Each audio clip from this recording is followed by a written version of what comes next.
Welcome back to the Curiosity Cave. Um, just went up to Fargo over the weekend. North Dakota State football game. It's a tight game against Youngstown State. They had a great quarterback, but at the end the Bison pulled it out 38-30. And I did a card show up there on Sunday. Great time, seeing great old friends. Um, Changed my collection a little bit, and I brought a collection back that I'm going over right now. But first, I want to show you item I got in the mail. There's some of these listed on eBay right now.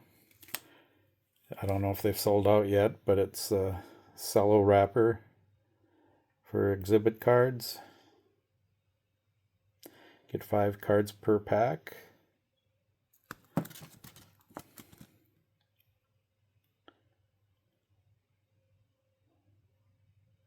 I told John Mangini about it, and he ordered one. And we ordered them the same day. He got his 2 weeks ago. Mine spent 2 weeks 15 miles away at the post office. Finally came today. So it's an awesome item. Put it in with my exhibit set.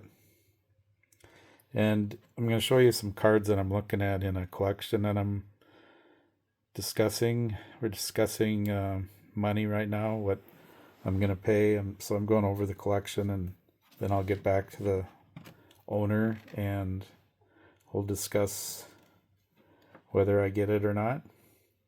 So what I have for you is a group of 1923 German transfers. They look like stamps. They were in sheets. You could take them apart and then you could transfer the image onto something. And I believe they're 9 boxing and 2 baseball. So we'll start with the boxing because there's a lot of history here. We'll start with Louis Firpo. If you've read any boxing history, he had a big fight with Jack Dempsey at the Polo Grounds. They used to have some great boxing matches in the old baseball stadiums, Yankee Stadium, Polo Grounds. I've actually had tickets from those fights in the past. And of course, Dempsey won. And here's another Dempsey victim, Tommy Gibbons. He's famous here because he's from St. Paul, Minnesota, or was from St. Paul. Him and his brother were both boxers, and they had a famous fight in Shelby, Montana.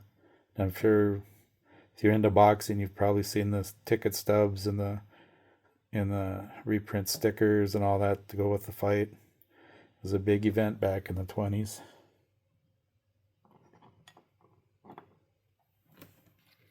Next up, we have the Auburn Bulldog, Floyd Johnson.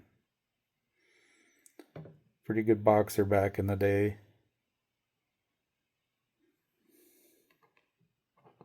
And I never saw these guys. I'm old, but I never saw these guys box. They were written up quite a bit in the history books. Boxing Rec is a good reference for boxing matches. So is Wiki. Next guy up, we have Harry Wills. He was the Black Panther. He boxed some pretty famous boxers. I believe he boxed Jeff Willard at one time. Jeff Willard was a former heavyweight champion. Next up, we have Benny Leonard. As you can see, the name is reversed because it's a transfer where you'll wet it and rub it off, and it will look proper. This is a boxer, has a very interesting story. If you ever want to find out some interesting things about boxing and race relations back in the 1920s and how difficult it was. But he was the battling Siki was the first African-born boxing champion. He was a light heavyweight champion, and he also fought Carpentier, who also we'll get to later, but he didn't. He was murdered near his home. A policeman saw him drunk and stabbed him, and he died after that. But when he fought Carpentier, he claimed he got knocked out twice, and he claimed it was part of a fix. And during the fight, he thought maybe the fix was over, so he nailed Carpentier and knocked him out. The one referee gave the match to Carpentier. He said that Siki tripped him, but the judges overruled it because of the commotion that it was causing. A few months later, he was murdered. He was also stabbed a few months before near his home. It wasn't easy back in those days for people of color.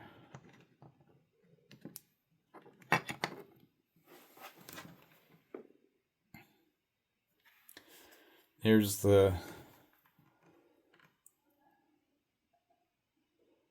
George Carpentier. Maybe, and Carpentier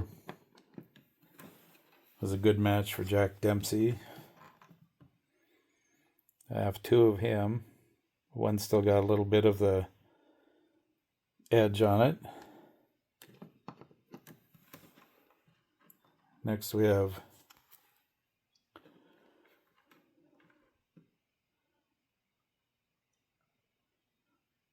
Lou. Let's see if I can see that name. Lou Tendler. Lou Tendler. And finally, we'll get to the boxing transfers. Here's Red Faber, 20 years with the White Sox, Baseball Hall of Famer, 4-time 20-game winner.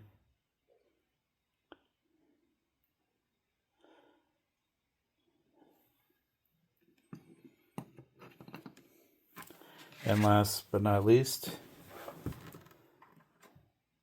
Zach Wheat, 19 years with the Brooklyn Dodgers, or Superbas, whatever they were called in the teens, 20s.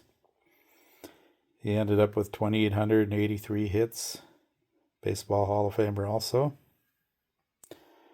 So I thought these were pretty cool. I thought I'd share them with you, and I'll give you an update on whether they belong to me or not in a few weeks, or however long it takes. So thank you everybody for watching, and have a great week.